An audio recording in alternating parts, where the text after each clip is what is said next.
Decode the World Unfiltered.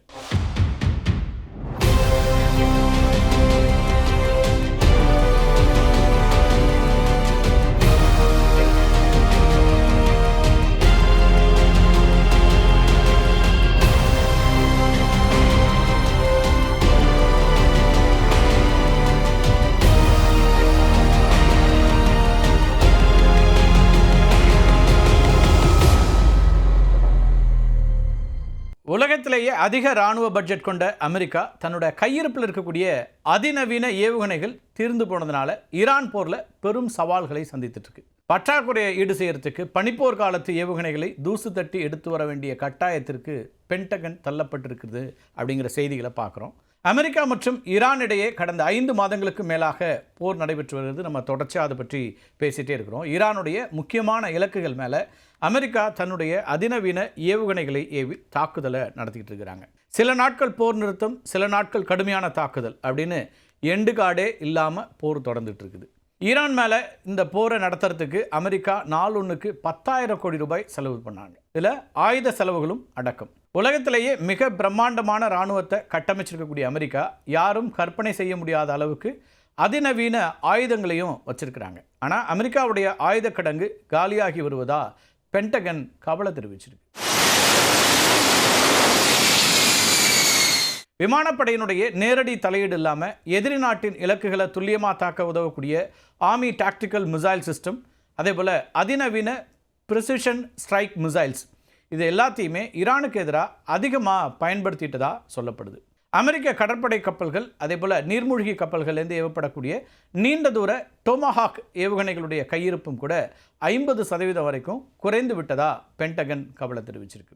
இந்த tomahawk ஏவுகணைகளை பயன்படுத்தி தான் மினாப் நகரில் இருக்கக்கூடிய ஷஜாரே தைபி அப்படிங்கிற பெண்கள் தொடக்கப்பள்ளி மேலே பிப்ரவரி 28 தாக்குதல் நடத்தப்பட்டுச்சு. அதில் 150 குழந்தைகள் பரிதாபமாக உயிரிழந்தாங்க. இது மட்டும் இல்லாமல் ஈரானுடைய தென்மேற்கு பகுதியில் அமைந்திருக்கக்கூடிய கடற்படையினுடைய கண்காணிப்பு கோபுரங்கள், கம்யூனிகேஷன் நோட்ஸ், அதே போல் இராணுவ தளங்கள் மேலெல்லாம் ஒரே நாளில் 49 டொமோஹாக் மிசைல்ஸ் ஏவி அட்டாக் பண்ணாங்க.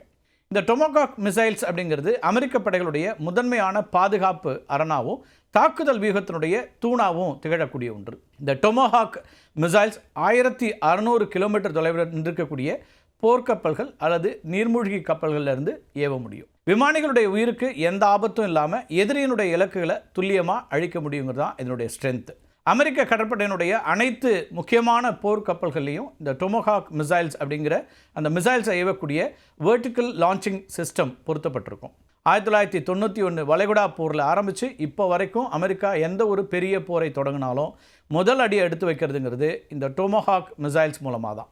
இதனோட கையிருப்பு குறையும் போது அமெரிக்க இராணுவம் பெரும் கவலை கொள்கிறது. காரணம், இதை தயாரிக்கிறதுக்கு குறைந்தபட்சம் 2 ஆண்டுகள் ஆகும். ஈரானோட பாலிஸ்டிக் ஏவுகணைகள், அதே போல் ட்ரோன் தாக்குதல்கள்லேருந்து காத்துக்கொள்றதுக்கு அமெரிக்கா அதிக அளவிலான பாதுகாப்பு மிசைல்ஸை பயன்படுத்தி இருக்குது. அமெரிக்காவுடைய மிக முக்கிய வான் பாதுகாப்பு அமைப்பான தாழ் இடைமறிப்பு ஏவுகணைகளில் கிட்டத்தட்ட 80% செலவழிக்கப்பட்டுருச்சு.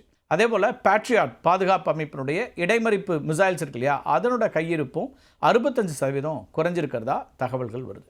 வளைகுடா நாடுகளில் இருக்கக்கூடிய அமெரிக்க இராணுவ இலக்குகளை ஈரான் தாக்கும்போது தாட், அதே போல் பேட்ரியாட், இந்த அமைப்புகள் தான் ஏவுகணைகளை இடமறித்து அழிக்கக்கூடிய வல்லமை பெற்றவை. இந்த வான் பாதுகாப்பு அமைப்புகளுக்கான இடைமறிப்பு ஏவுகணைகள் இருக்கு இல்லையா, இன்டர்செப்டர்ஸ், இது தீர்ந்து போனதுனால ஈரானுடைய பாலிஸ்டிக் ஏவுகணைகள், அதே போல் ட்ரோன்களை தடுக்க முடியாத ஒரு சூழல் ஏற்படும். இப்போ வளைகுடா நாடுகளில் இருக்கக்கூடிய அமெரிக்க இராணுவ தளங்கள், போர்க்கப்பல்கள், அதே போல் இஸ்ரேலோட முக்கியமான உட்கட்டமைப்புகள் நேரடியாக ஈரானிய தாக்குதலுக்கு உள்ளாகி பெரும் சேதத்தை சந்திக்கக்கூடிய ஒரு சூழல் ஏற்படும். அமெரிக்காவோட இந்த ஏவுகணை பற்றாக்குறை அப்படிங்கிறது சவுதி அரேபியா, ஐக்கிய அரபு அமீரகம் போன்ற வளைகுடா நாடுகளுக்கும் பெரும் கவலையை அல்லது அச்சத்தை ஏற்படுத்தியிருக்கு.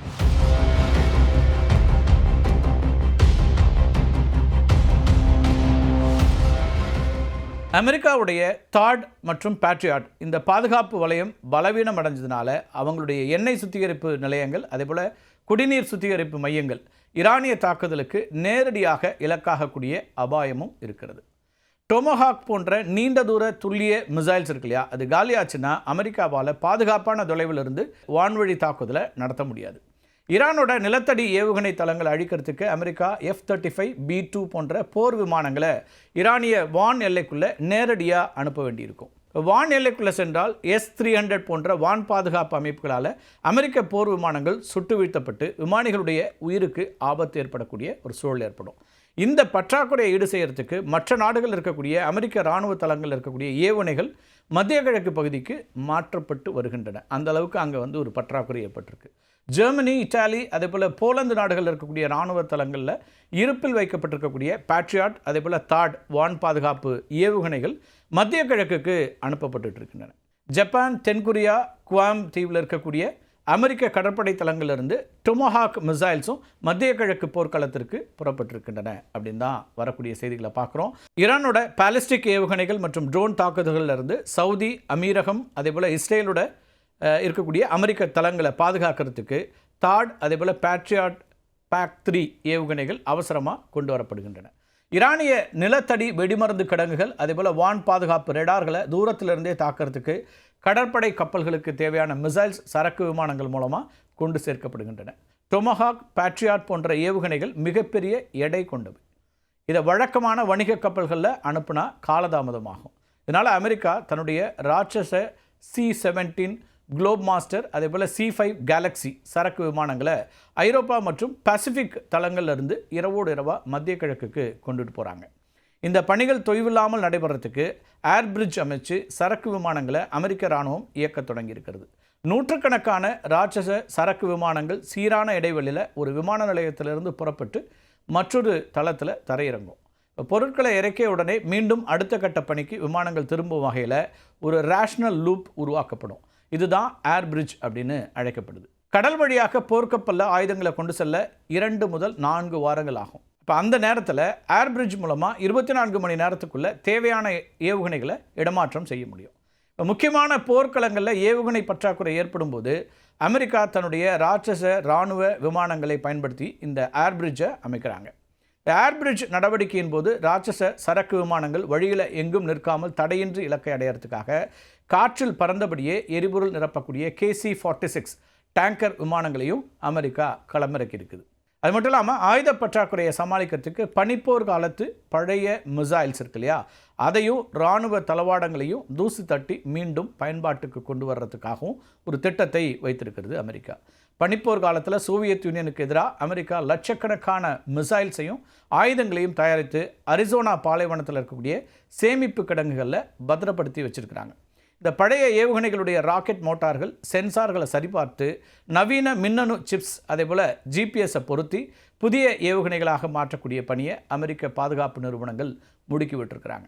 டொமஹாக் மிசைல்ஸோட ஆரம்ப கால மாடல்களை நவீன Black 5 தரத்திற்கு அப்டேட் செய்து போர்க்களத்திற்கு அனுப்பக்கூடிய பணிகளும் நடைபெற்றுட்டு.